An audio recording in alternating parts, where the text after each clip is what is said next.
can proceed.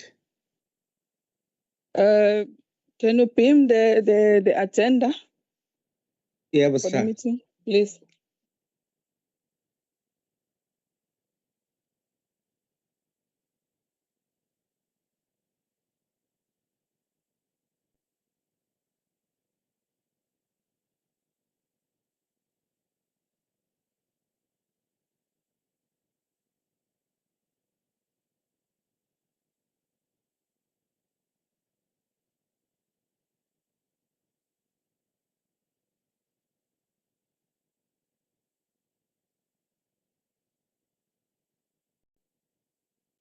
Iyavela start.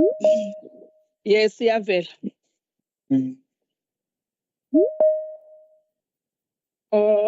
Good morning and welcome, honorable members, our support team in the legislature, and our legal advisor, Ms. Benjamin. May I then allow that if there are any apologies for the meeting, that we start there. Morning, Chair, honorable members and colleagues. Chair, I have received 2 apologies. Honorable Kwala and Honorable Bam Prakash are attending a WIPS forum. But okay. Honorable Bam Prakash said we'll try and log in. Thank you, Chair. Okay. Thank you. Then we have an agenda on the matters for discussion. Is the presentation of the draft portfolio committee report on the TOPS regulations, top list and lion prohibition notice, inputs and discussion. We'll have to consider consideration of the adoption of the report. So it means that we only have one item, and then we'll have to adopt our report. That is the agenda, honorable members. May I have reaction from members?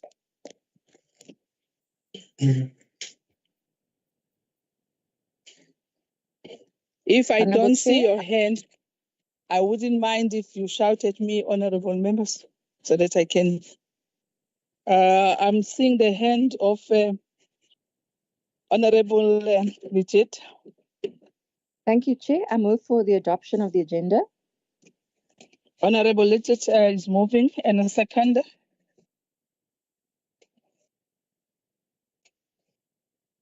Are we seconding, honorable members? Morning, Chair and members. I move for the secondment of agenda. Thank you. May I then allow that we get a presentation from Uvena? Thank you, Honorable Chairperson. Good morning, Honorable Members. Just give me a moment just to fly to the document, please. All right. Yes. I'm certain that, firstly, may I, before you start, Vena, to appreciate that members of the portfolio committee did attend in numbers in the workshop that was called. Unfortunately, I was not well. I'm still recovering. I had a very terrible flu. I couldn't even walk that day. On Friday, I had to go into the doctor. My apologies, team, but you represented us. I could see that in the photos, and also I had an opportunity to speak to Honorable Modise about your presentation. Thank you very much, and also thank you, Honorable Ngobo, for leading the team in the last minute, and I appreciate the work that you have done, all of you.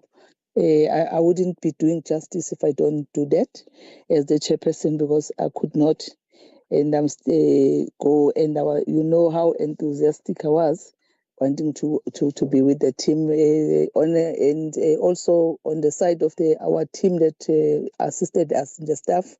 Thank you, legal advisor. She was always on my toe, trying to put me into speed to understand what is happening there. Even in the preparation for this meeting, I really appreciate that. Thank you, honorable members. I will allow that Uvena take us through. Thank you, Honorable Chairperson. We are so grateful that you are well and recovered. With your permission, Honorable Chairperson and Honorable Members, I don't want to go through the entire report. I will just touch here and there. The report has been circulated, and I don't want to waste any more time. Honorable Members will recall the workshop. Let me start first by saying that there was the Select Committee meeting where the department DFFE briefed members on 3 pieces of subordinate legislation, namely the TOPS or Threatened or Protected Species regulations. I'm going to just refer to it as TOPS regulations. And then the TOPS list issued under the regulations, as well as the lion prohibition notice. So there were 3 separate pieces of subordinate legislation. So they were not acts, but issued in terms of environmental legislation. And you will recall the workshop last weekend in Cape Town, where members listened to the presentations by the department on the 3 pieces of legislation, subordinate legislation, as well as members had a chance to engage with these documents and ask questions. And the resolution at the end of the workshop was for provinces to respond by the end of today with a perspective by the province. And what we're going to primarily need to send to the NCOP by the end of this meeting is a letter to the NCOP setting out the provinces or KZN's submission on how the TOPS regulations, the TOPS list, as well as the lion prohibition notice affects provincial legislation. So they want us to hone in on that. For example, if there's no anticipated conflict between the subordinate legislation nationally and the provincial legislation, the committee just needs, in its letter to the NCOP, say that it supports the legislation. Alternatively, if there are conflicts noted, it needs to be brought to the attention of the NCOP with proposals as to how to deal with those conflicts. So this is what the report seeks to do. But the report itself won't go to the NCOP. What will go is a letter based on discussions today. Just to put members in the picture, if you look at nature conservation, as well as the environment, it's a Schedule 4 concurrent competency that the province shares with national. So it means both the province and national can enact legislation with regard to nature conservation and the environment. So if these pieces of subordinate legislation are passed and become law and later challenged in court, the court will have recourse to Section 146 of the Constitution to examine and have due regard to the approval or rejection of the legislation by the NCOP. So I'm sure members can now follow why the NCOP is liaising with provinces to have an informed perspective, because they will be expected, if this matter goes to court, the court will have due regard to whether the NCOP approved or rejected these pieces of subordinate legislation. And as pointed out in the workshop and on a reading of Section 146 of the Constitution that deals with conflicts between national and provincial legislation, it must be borne in mind that national legislation won't automatically prevail over provincial legislation. There are specific conditions set out in the Constitution that must be borne in mind. So in assessing whether there are conflicts between the proposed 3 pieces of subordinate legislation to be passed by national and our provincial laws, I just want to draw members' attention to the fact that currently we have 2 pieces of legislation in the province. We've got your KZN Nature Conservation Management Act. It's 1997, and it deals with the institutional structures for nature conservation in the province.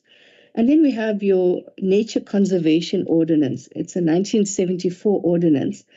And if you recall at the workshop, the honorable members that attended, there was a concern that a lot of the provinces are using very, very old ordinances. And there was a plea that the provinces look at, updating the legislation.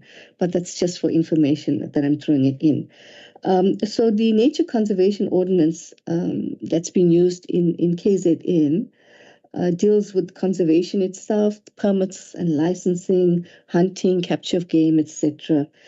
And so that's primarily what we have to consider in regard to the conflict of laws. We've called upon Ezemvelo as the Wildlife Authority to provide some sort of inputs to the committee, because they are responsible for management as well as they are custodians that use the legislation constantly. So they were best placed to provide inputs because of their experience.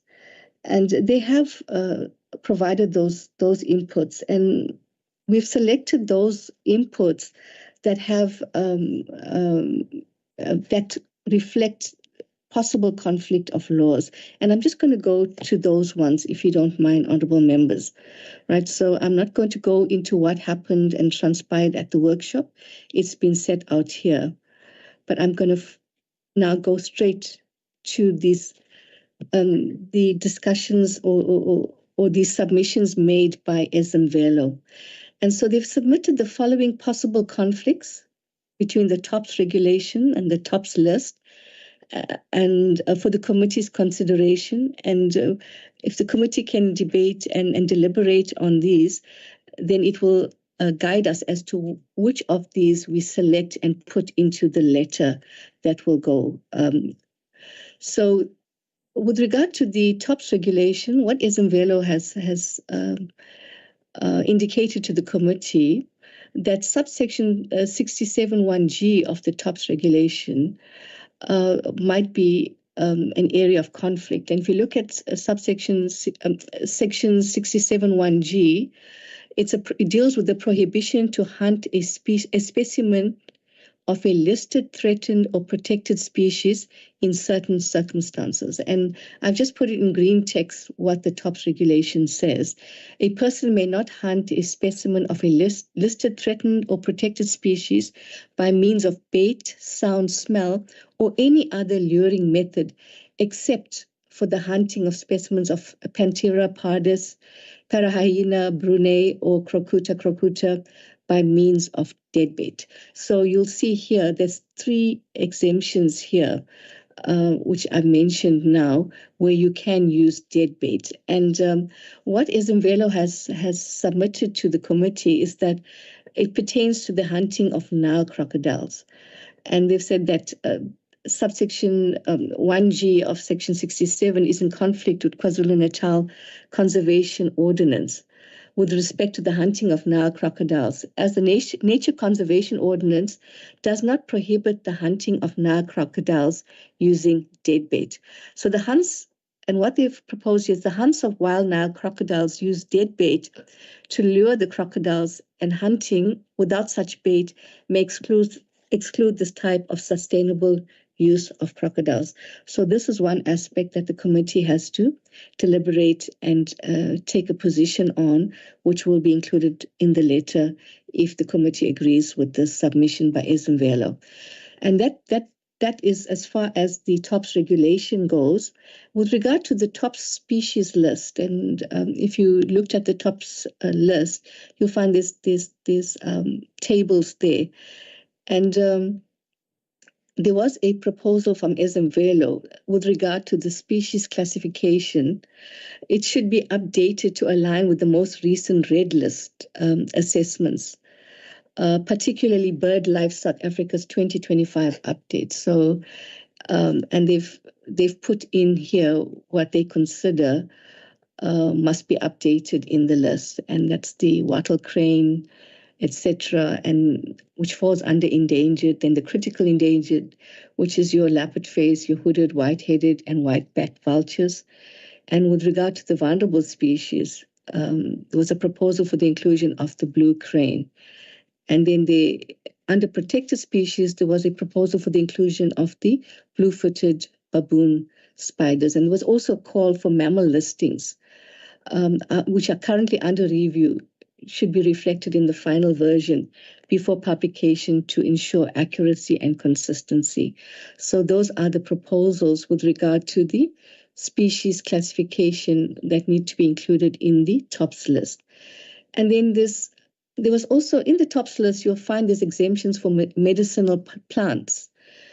And Izimvelo's submission to the committee is that the exemptions for wild or wild source specimens of at least the species of medicinal plants listed in this report should be removed, as these will cause conflict with the nature conservation, especially in its intent to conserve species that are overutilized and potentially transported over long distances, and also in terms of good biodiversity conservation practice, right?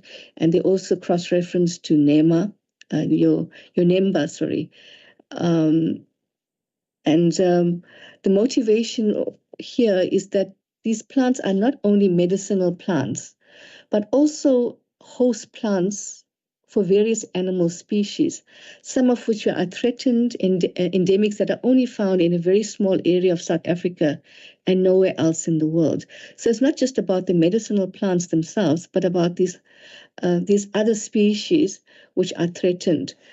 So it says overharvesting. So if these medicinal plants remain on the list, it means that overharvesting of the medicinal plants will not just threaten the plant itself with extinction, but also the associated animal species that rely on these plants. And then there was also submission from Izimvelo that allowing long-range movement of certain species of medicinal plant may compromise the genetic integrity of local populations of these plants and the associated animals that rely on them, because different genetic types may come into contact and interbreed. So that's one of the concerns with the listed medicinal plants remaining on the TOPS list. And then they've listed the wild source specimens of the following species of medicinal plants should be removed. And they've put the reasons against each species and also to circumvent enforcement challenges. So I'm just going to quickly just draw members' attention to these species. And then it's also, what you'll see here is the listing of the plant species, the medicinal plant, and then it looks at the what is the host animal that relies on this plant. I'm not going to go into all of the names, but just to draw members' attention to it. I don't want to get the pronunciation incorrectly. And then there's if you look in green text, it gives the motivation here as to why these medicinal plants need to be removed. So it's the Stangeria areopus, Mawula plumbea, sorry if my pronunciation is wrong. Then there's Vanilla rocheri, and then there's motivations here as to why they need to be removed. Right, and then they've also said that there'll be conflict with the nature conservation with respect to the following TOPS endangered and vulnerable medicinal plants. It says, as these species are specially protected under the KZN Nature Conservation Ordinance, and no person may import, donate, or exchange them without a permit or possess them unless proof of legal acquisition is provided.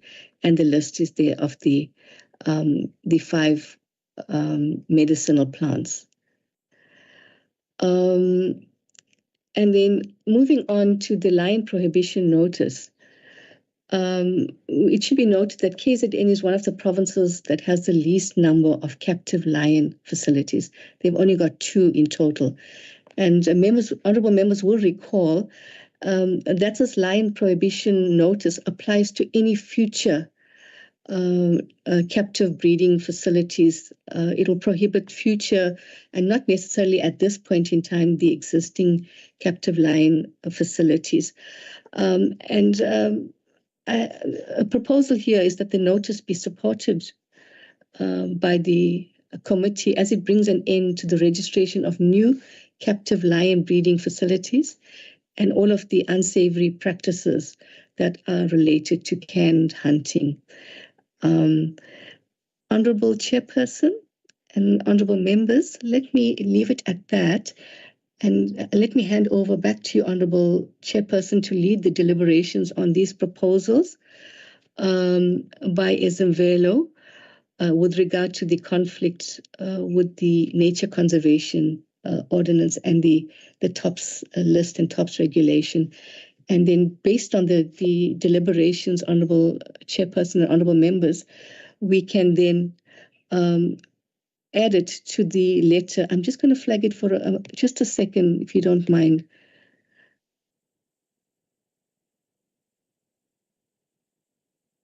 Can all see the letter?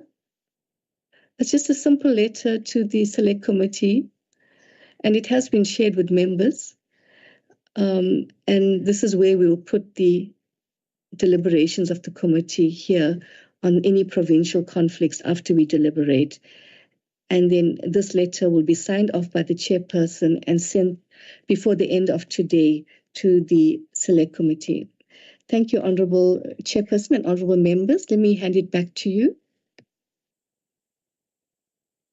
Thank you, Vena, for that clear presentation and also clarity on what is expected to the committee.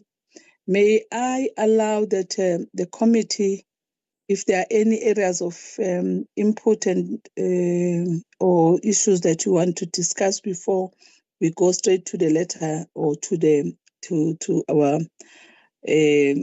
support of the proposed letter to respond to the issues that were raised by Ezemvelo and the department. May I have hands?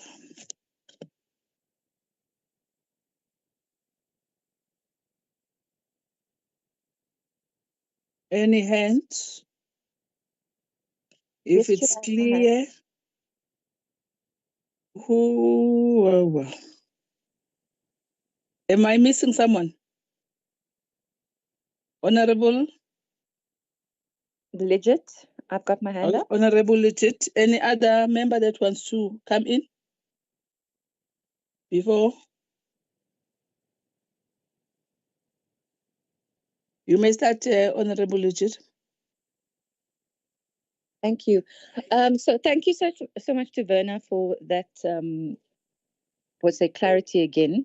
My question though is just on the TOPS regulations when it comes to the baiting of top species and how our provincial ordinance, conservation ordinance, is actually in conflict with the national subordinate legislation. What would actually happen now in this instance? So, for instance, the baiting of the Nile crocodile. Does the national subordinate legislation take precedence over the ordinance, or do we have to, as a committee, look at maybe looking at the 1974 ordinance and changing that so that it's concurrent with the national legislation? What exactly is going to transpire going forward once we've now submitted this letter and we say, okay, these are the identified areas where there is conflict, for example? Thank you.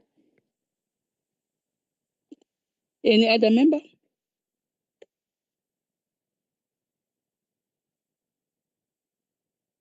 Vena, you may respond.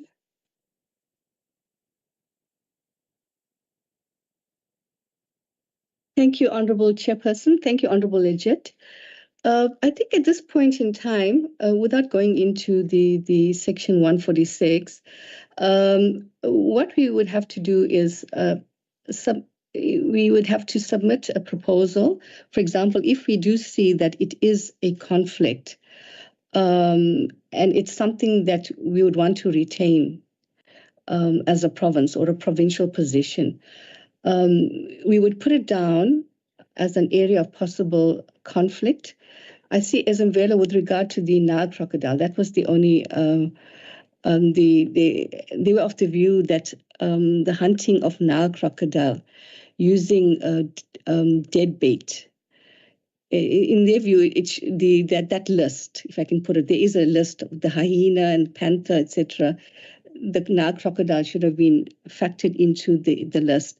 So it'll be up to honourable members here to see whether they support that inclusion or whether they are of the view that it's an outdated something that needs to be reviewed in our KZN ordinance. So it's something that the committee will have to consider and think about. If there's a conflict, it doesn't necessarily mean that national will prevail over the provincial legislation. There are conditions in the Constitution as to when national will prevail over provincial. In all other respects, the provincial legislation will prevail. If you look at Section 146, the latter part of it. So it's something that members need to discuss, and a proposal can be made, and then the NCOP will have to decide as to whether the Select Committee supports that or not, and will have to put it in its report or document that it submits to the National Assembly. I hope I've answered your question, Honourable Legit. Thank you, Vin. Any other comment? Honourable Chair, can I just have a follow-up? Yes, you can.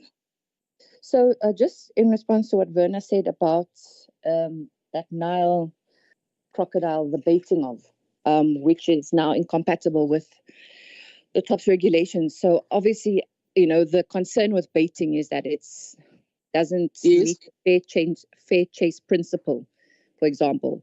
It's not ethical. And considering that ordinance was from 1974, it is completely outdated with, I would say, the latest developments in conservation. So in the letter now, do we have to state that we are in or support of or not in support of that, for example? Because if we are going to adopt a position, I would like to advocate that we say that we are not in support of live baiting the Nile crocodile. I just need some more clarity on that. Thank you. Okay. Honourable Chair, can come in? Okay. Yes, Verna, you can come in. Yeah, just to respond directly to it. Yeah, to make life a little bit easier. If the committee is of the view that, remember, it just talks about the using of the dead bait. Doesn't mean Nile crocodile won't be able to be hunted. Just that you can't use dead bait, which is the current practice. So if it doesn't have to be included. Let me just put it like that. If the committee doesn't feel strongly about that conflict, it doesn't have to be included. It's a position that the committee can take, and we can omit that, and we just don't say anything about it. So it means that what will happen is that even when you're hunting Nile crocodile, and in as much as the ordinance doesn't prohibit it, it means that the TOPS regulation will take precedent here because it's not prohibited. So it means that you cannot hunt Nile crocodile using dead bait. If you've been doing it because the ordinance didn't prohibit it, now you'll be prohibited in terms of the TOPS regulation. Thank you. Okay, yeah.